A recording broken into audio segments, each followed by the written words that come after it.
ایک شکست خوردہ قوم، ٹوٹے ہوئے خواب اور بکھرے ہوئے لوگ۔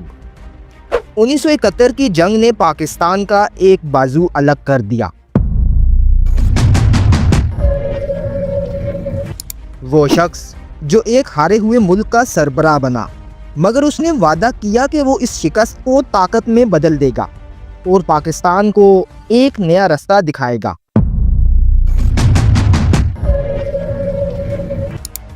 بیونڈ احتشام کے معزز ناظرین، السلام علیکم۔ ہسٹری آف پاکستان کی ایک اور نئی ایپیسوڈ میں خوش آمدید۔ ناظرین، گزشتہ قسط میں ہم نے دیکھا کہ کیسے مشرقی پاکستان علیحدہ ہو کر بنگلہ دیش بن گیا اور 16 دسمبر 1971 کو پاکستان کی تاریخ کا سب سے بڑا سانحہ رقم ہوا۔ وہ لمحہ صرف ایک جنگ کا اختتام نہیں بلکہ ایک خواب کے ٹوٹنے کی صدا تھی۔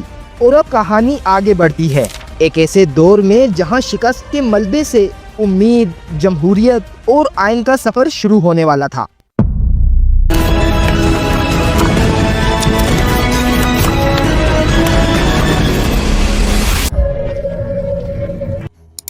ذوالفقار علی بھٹو 20 دسمبر 1971 کے روز ایک ٹوٹے ہوئے، ہارے ہوئے ملک کے حکمران بنے۔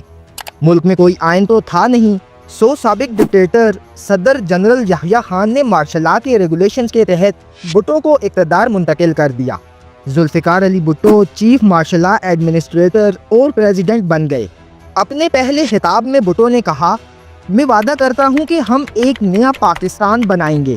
ناظرین، اس وقت مشرقی پاکستان کے لیڈر شیخ مجیب الرحمان پاکستان میں قید تھے۔ بھٹو چاہتے تھے کہ کسی طرح بات چیت کر کے ایک کانفیڈریشن قائم کی جائے تاکہ دونوں بازو ہمیشہ کے لیے الگ نہ ہوں۔ We want a free slate, a clean slate, to arrive at a settlement between the genuine leaders of Bengal, of Muslim Bengal, and the genuine leaders of West Pakistan. And I believe we can come to a fair settlement within the concept of one Pakistan, of a united Pakistan, no matter how loose that federation is. انہوں نے شیخ مجیب کو پیشکش کی، آپ کو صدارت یا وزارت عظمیٰ میں سے جو بھی چاہیے لے لیں، میں قرآن پاک کی قسم کھا کر کہتا ہوں میں ریٹائر ہونے کو تیار ہوں۔ اس کے علاوہ پریزیڈنٹ بھٹو نے شیخ مجیب الرحمان کو $50,000 کی فنڈ کی بھی آفر کی، لیکن شیخ مجیب نے حکومت بنانے اور ڈالرز لینے کی آفر مسترد کر دی۔ تاہم انہوں نے کہا کہ کنفیڈریشن بنانے یا نہ بنانے کا فیصلہ وہ بنگال پہنچ کر اپنے لوگوں سے ملاقات کے بعد کریں گے۔ اس کے بعد انہیں رہا کر دیا گیا۔ دوستوں، رہائی کے بعد جب وہ ڈھاکہ پہنچے تو رمنا ریس کورس گراؤنڈ میں اعلان کیا، پاکستان اور بنگلہ دیش میں اب کوئی رشتہ باقی نہیں رہا۔ کنفیڈریشن کی ناکامی کے بعد بھٹو نے ملک کو سیاسی طور پر مستحکم کرنے پر توجہ دی۔ اپریل 1972 میں ایک عبوری آئین نافذ کر کے مارشل لا ختم کر دیا گیا۔ 21 اپریل کو بھٹو نے بطور صدر حلف اٹھایا اور پاکستان نے ایک نئے سیاسی سفر کی شروعات کی۔ ناظرین، اب ملک کو ایک مستقل دستور کی ضرورت تھی، ایسا آئین جو ملک کو ایک نظریے کے تحت جوڑ سکے۔ بھٹو نے تمام سیاسی جماعتوں کو اعتماد میں لیا۔ مہینوں کے مذاکرات، کمیٹیوں کی میٹنگز اور طویل بحث و مباحثے کے بعد بالآخر ایک متفقہ مسودہ تیار ہوا۔ 14 اگست 1973 کو ذوالفقار علی بھٹو نے بطور وزیر اعظم حلف اٹھایا اور ملک کو اس کی تاریخ کا پہلا متفقہ جمہوری آئین ملا۔ آئین کے چند بنیادی اصول کچھ یوں تھے: اسلام ریاست کا مذہب قرار پایا، مگر حکومت عوام کے ووٹ سے چلے گی، اصل طاقت وزیر اعظم کے پاس ہوگی، صدر صرف علامتی عہدہ ہوگا، پارلیمنٹ، عدلیہ اور انتظامیہ کے اختیارات الگ ہوں گے۔ قرآن و سنت کو قانون سازی کی بنیاد بنایا گیا اور اسلامی نظریاتی کونسل تشکیل دی گئی۔ ملک کو 4 صوبوں میں تقسیم کر کے صوبائی خود مختاری کو تسلیم کیا گیا۔ اردو کو قومی زبان قرار دیا گیا، جبکہ انگریزی کو کچھ عرصے کے لیے انتظامی زبان رکھا گیا۔ دوستوں، یہ آئین محض ایک کاغذ نہ تھا بلکہ ایک خواب تھا جس نے شکست خوردہ قوم کو پھر سے متحد کر دیا۔ مگر جیسے جیسے ملک سنبھلنے لگا، دنیا کے نقشے پر نئے خطرات ابھرنے لگے۔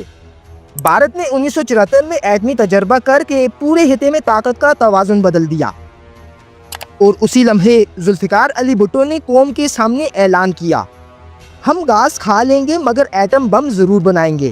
دوستوں، پاکستان کے نیوکلیئر پروگرام کا آغاز ہو چکا تھا۔ اگلی قسط میں ہم دیکھیں گے کہ بھٹو کا ایٹمی خواب پاکستان کے سیاسی منظرنامے کو کس طرح ہمیشہ کے لیے بدل دیا۔ پاکستان کا ایٹمی سفر صرف ایک سائنسی کامیابی نہیں بلکہ یہ قوم کی خود مختاری اور عزم کی کہانی ہے۔ 1971 پاکستان ٹوٹ چکا تھا، مشرقی بازو الگ ہو چکا تھا۔ اس شکست کا صدمہ بھٹو کے دل میں ہمیشہ باقی رہا، لیکن وہ جانتا تھا کہ پاکستان کو دوبارہ اپنی قوت اور عزت حاصل کرنی ہوگی، اور اسی وقت بھٹو نے ایک فیصلہ کیا کہ پاکستان کبھی کسی کے آگے نہیں جھکے گا۔ یہ عزم پاکستان کے ایٹمی پروگرام کی بنیاد بنا۔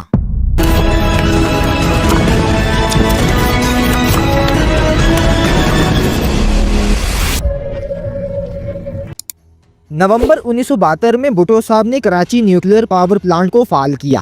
اس کے ساتھ انہوں نے ایٹمی ایندھن کے منصوبوں کی بھی منظوری دی، جس میں ری پروسیسنگ پلانٹ اور متعلقہ سہولتیں شامل تھیں۔ پاکستان ایٹمی توانائی کمیشن کی ترجیح تھی کہ وہ ایٹمی ایندھن کی سائیکل کو مکمل کریں۔ ڈاکٹر محمد یونس اس میں اہم کردار ادا کر رہے تھے۔ 1973 پاکستان نے باضابطہ طور پر جوہری ہتھیاروں کی صلاحیت حاصل کرنے کا پروگرام شروع کیا۔ بھٹو نے جوہری توانائی کمیشن کے سربراہ ڈاکٹر عبدالسلام کو ہٹا کر ڈاکٹر عبدالقدیر خان کو ہالینڈ سے پاکستان بلا لیا۔ یہ قدم امریکہ سمیت دنیا کی کئی طاقتوں کو ہرگز پسند نہ آیا۔ امریکہ کے وزیر خارجہ ہینری کسنجر نے کھلم کھلا دھمکی دے دی کہ اگر بھٹو نے ایٹمی ری پروسیسنگ پلانٹ کے منصوبے پر اصرار کیا تو یہ عمل ان کے لیے نہایت خطرناک ہوگا جو انہیں لے ڈوبے گا۔ لیکن بھٹو کا شروع کیا ہوا پروگرام جاری رہا۔ 18 مئی 1974 بھارت نے راجستھان کے صحرا میں پہلا ایٹمی دھماکہ کیا، پاکستان کی سرحد سے صرف 50 میل دور۔ بھارت کا یہ تجربہ پورے خطے کے امن کے لیے خطرہ اور پاکستان کے لیے ایک سنگین انتباہ تھا۔ ناظرین، بھارت کے دھماکے نے پاکستان کو مجبور کیا کہ وہ اپنا ایٹمی پروگرام فوراً شروع کرے۔ یہ معاملہ اب سائنس یا سیاست نہیں رہا تھا، یہ بقا کا سوال بن چکا تھا۔ بھٹو نے پاکستانی عوام سے وعدہ کیا اور دنیا کو واضح کر دیا کہ پاکستان کبھی بھی کسی ایٹمی بلیک میلنگ کا شکار نہیں ہوگا اور نہ ہی اپنی خود مختاری پر کوئی سمجھوتا کرے گا۔ انہوں نے کہا، ہم گھاس کھا لیں گے لیکن ایٹم بم ضرور بنائیں گے۔ لیکن دوستوں، یہ سفر اتنا آسان نہ تھا جتنا نظر آ رہا تھا۔ پاکستان کے پاس نہ جدید نیوکلیئر انفراسٹرکچر تھا، نہ لیبارٹریز، اور نہ ہی وہ ماہرین جو اس پروگرام کو ممکن بنا سکتے۔ کراچی نیوکلیئر پاور پلانٹ بھی ایک محدود پاور سٹیشن تھا۔ بھارت کے دھماکے کے بعد پاکستان نے جنوبی پنجاب میں پروجیکٹ 706 کے نام سے ایک خفیہ منصوبہ شروع کیا۔ یہ جگہ اس لیے بھی چنی گئی کہ یہاں قدرتی یورینیم کی بڑی مقدار موجود تھی۔ یہ منصوبہ پاکستان کے ایٹمی سفر کا سب سے بڑا راز تھا۔ اس کی رازداری کا یہ عالم تھا کہ سیٹلائٹس اور انٹیلیجنس ایجنسیاں تک اس کے بارے میں کچھ نہیں جانتی تھیں، یہاں تک کہ ڈی جی ہان کے لوگ بھی نہیں جانتے تھے کہ ان کے شہر میں اصل میں ہو کیا رہا ہے۔ دوستوں، مغرب کبھی نہیں چاہتا تھا کہ پاکستان جوہری ٹیکنالوجی حاصل کرے، جبکہ انہوں نے بھارت کی جوہری خواہشات کو نظر انداز کر رکھا تھا۔ کینیڈا، جرمنی اور بعد میں فرانس نے پاکستان کو ایٹمی سامان دینے سے انکار کر دیا۔ ہر دروازہ بند ہو چکا تھا، مگر بھٹو کا عزم اور عزم قوم مضبوط رہا۔ ناظرین، پاکستان اپنا ایٹمی پروگرام خفیہ طور پر چلا رہا تھا۔ دشمن بھی دیکھ رہا تھا کہ یہ چھوٹا سا ملک اپنے دفاع کے لیے ہر حد تک جانے کو تیار ہے۔ 1975 میں ڈاکٹر A.Q. خان پاکستان آئے اور سینیٹری فیوج ٹیکنالوجی کے ساتھ پاکستان کے جوہری پروگرام کو نئی رفتار دی۔ انہوں نے کہوٹہ میں تحقیقی لیبارٹری قائم کی، جو کہ بعد میں خان ریسرچ لیبارٹریز کے نام سے مشہور ہوئی۔ ڈاکٹر عبدالقدیر خان کی قیادت میں پاکستانی سائنسدانوں نے دنیا کی طاقتور قوتوں کے باوجود پاکستان کو دفاعی خود مختاری دلانے میں اہم کردار ادا کیا۔ ناظرین، ایٹمی سفر کی یہ پہلی سیڑھی سائنسدانوں کی محنت اور قربانی میں ڈل گئی اور ایک چھوٹے سے ملک کو عالمی طاقتوں کے سامنے ایک مضبوط موقف دلانے کی بنیاد بنی۔ مگر جیسے ہی بھٹو نے طاقت اور ایٹمی صلاحیت حاصل کی، ان کے اقدامات، ان کے فیصلے اور ملکی و بین الاقوامی دباؤ نے انہیں تاریخ کے سب سے بڑے سانحے کے سامنے لا کھڑا کیا۔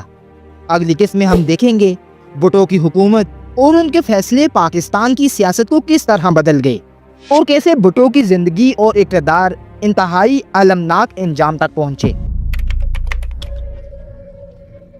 ذوالفقار علی بھٹو کو پھانسی آخر کار کیوں دی گئی؟